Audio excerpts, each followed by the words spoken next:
This is the garage overhead door video, and right now we've got our control switch and it's higher than 5 feet from the floor, so little hands can't get to it. That is a good thing. This is the warning notice. These are the little hands we're worried about right here, and we're supposed to have a warning notice next to the door opener button, and that is a good thing. Now this is kind of interesting. Manufacturer's installation instruction supersedes code.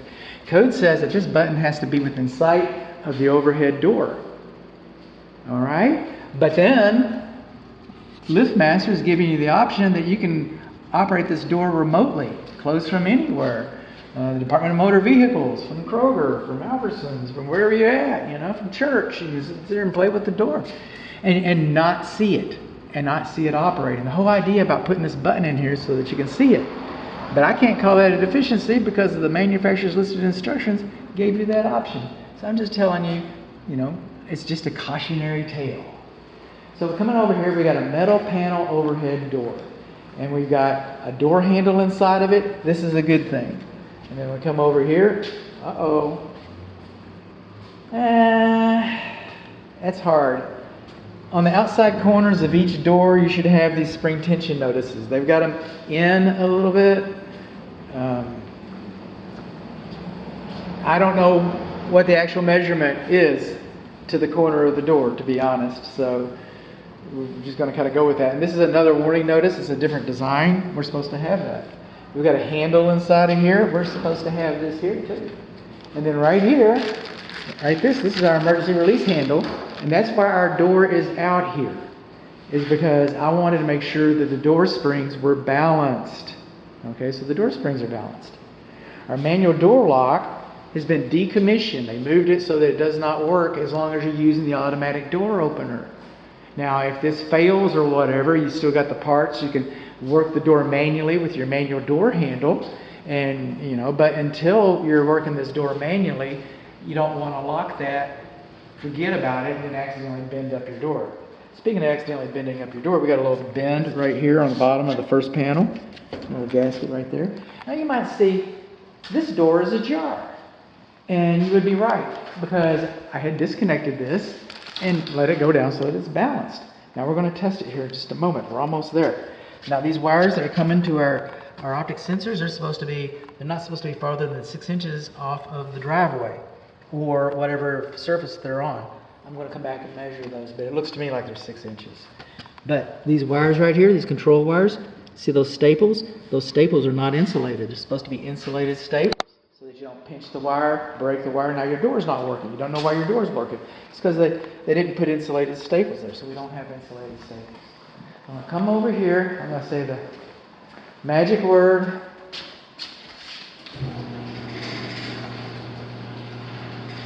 I don't know what the magic word is yet. Close sesame. And it closes, just like that. And so now we're looking at our reveals. We're seeing how much light's coming through here. Not too much light's coming through here. That's nice. Our emergency release locked up really good. Also, I like to point out that this is a chain operation system. I prefer those over the belts. The belts are a little quieter, but then you can hear this. It's perfectly quiet. So, everything looks pretty, kind of got a dip in the door over here on this side too. Do you notice that? I do. And I kind of see where the door used to, no, that's where the framing is. So the door, it's going to be interesting to see what that looks like from the outside. So I made a business decision to do no harm. I do not do block tests, all right, for the safety of reverse. The builder can show you how to do a block test. They love to do it. I don't know what the thing is about them. The builder's just like, they want to show you the block test. If he doesn't show you the block test, ask him. Just say, did you ever get to show me the block test? And he'll say, oh, thank you. He'll appreciate that. And the instructions that come with this LiftMaster will show you how to do a block test. And if you don't know, if you can't find those instructions, here's the data plate right there. But if you, inside your report, I have baked a couple of links to instructions on how to do a block test. So the builder can show you that.